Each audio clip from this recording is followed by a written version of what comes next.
I'm here with Christiane Noll. How are you doing? I'm doing great.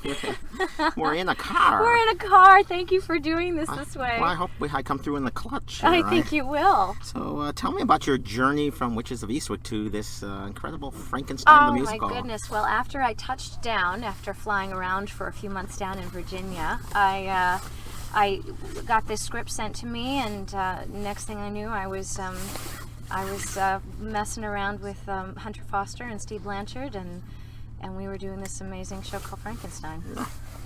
Okay, well, what's happening with Witches of Eastwick? We want to know. I just spoke to Mark Kudish. Now, what did he say? I'd love to know.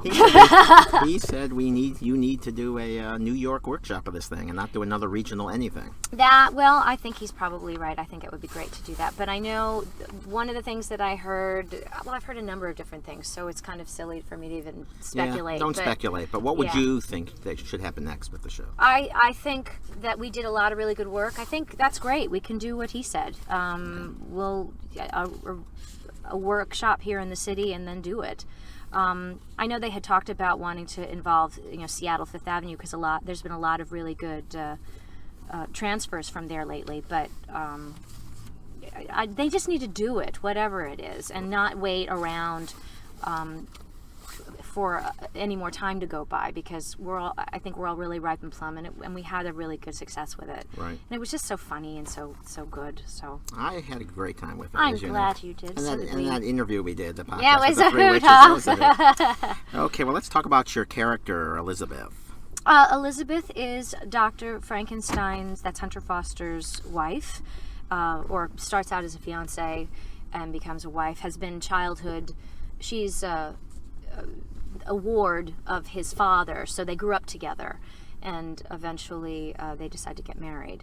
So but he goes off and does his thing with the creature. It leaves her in the dark through a lot of it.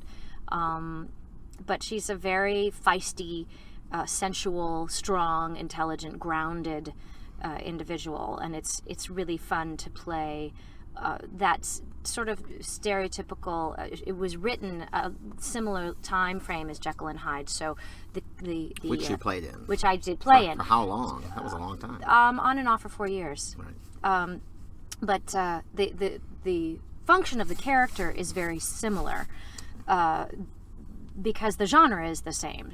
But to be able to play a similar kind of character but in a completely different way, that was what was really how much of Christiane is in this character? Probably a lot. And the way you play it. I play her, I should say. I bring a certain amount of sass to it, and really? Yeah, at this point, what do I got to lose at this point? Why not? Are there any similarities between Jane, who you played in Eastwick, and this character? I think I challenge any actor to not be able to find some similarities in characters that they choose. I mean, even if they're subtle ones.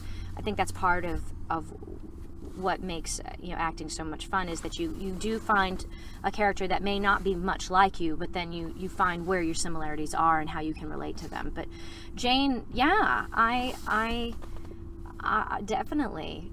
She was a smart cookie, but kind of antisocial, sort of, and a little bit icky. And there's definitely been times in my life where I did not have, a husband, as I do now, and was sort of bitter and angry and all of these things. So it was not difficult to tap into her pain or her desire for love and attention when she wasn't going to get it.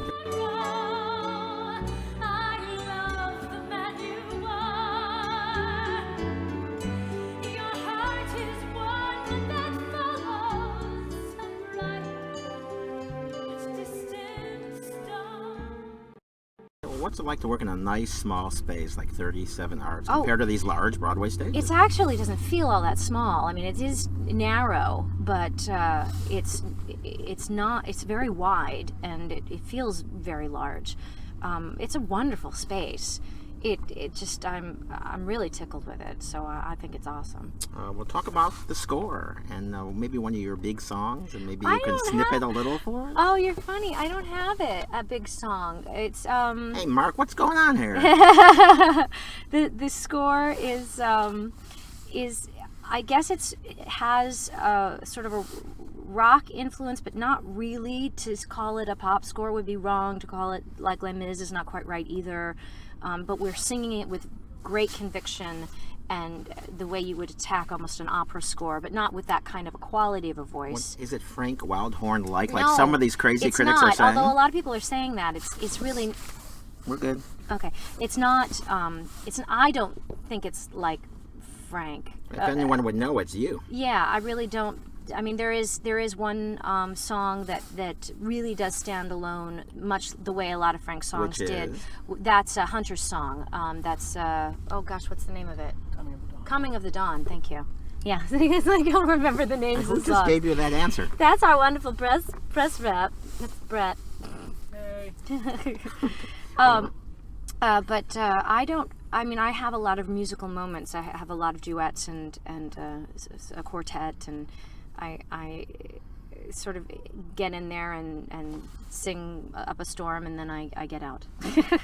Oh boy, not bad. No, it's good. It's You can good. run, but you can't hide. Yeah, as they say. exactly. Okay, well, talk about the audience reaction. What it's been like.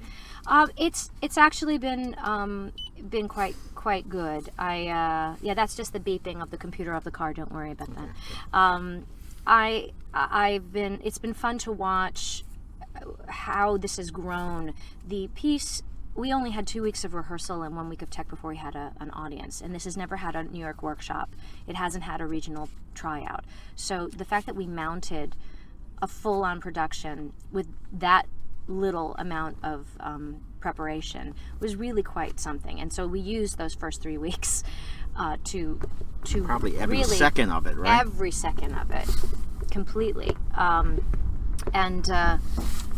So at the beginning, I mean, there were some people that were, challenged by it a bit, and others that they really liked it. And it's just been really wonderful as we've gotten more and more engrossed in it and more convicted with what we're doing, that the audience response has really grown. And we get bits of standing ovations every night, and people seem to really be, because it's darker. We're not trying to be funny. We're not trying to be campy. We're being very, I mean, very this is earnest actually and serious about Frankenstein, not Steen, right? it. Yeah, it's Frankenstein, and it is about the Mary Shelley novel, which is also very dark and very serious, and so it's fun to watch people kind of sink into it and go, and they're with it. With Steve Blanchard is giving this tour de force physical performance as the creature. Well, he's been doing the Beast for so long. It's good he's doing the creature now. Yeah, well, one of these days he'll get a part where he actually has a name, as opposed to the Beast or the creature. I know. And Hunter is just between the two of them. I mean, they're on stage 95% of the time of the show because it's really their story.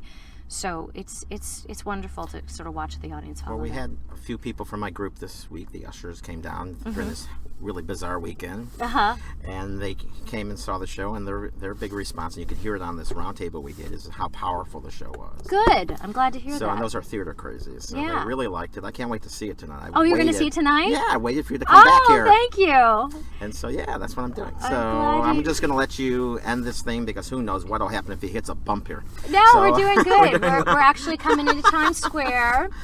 Straight ahead, we have Times Square right up in front. I kind of feel like narrating that. What is that? Cash Cab. And there's Dwayne Reed Should we over do at some trivia? 50th and Broadway. We just passed Mamma We just Mia. passed Mamma Mia on the left, heading downtown. Are they marching out there? They are. They are.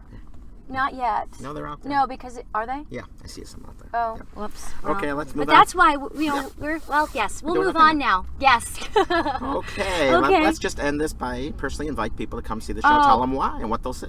Please come to see Frankenstein. It's always I think wonderful to support off Broadway as well as Broadway.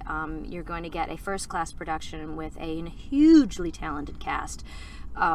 For a fraction of the cost of what you would pay when you go to Broadway. So if You can actually get in and see a show. and you could get in and see a show because we are running.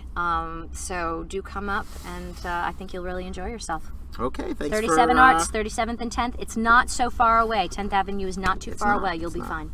Okay, thanks a lot. Good luck with the run. Thank you. Nice to talk to you again. Frankenstein The Musical is playing at 37 Arts Theater 450 West 37th Street in New York City. For tickets, go to their website, www.frankensteinthemusical.com or www.ticketmaster.com.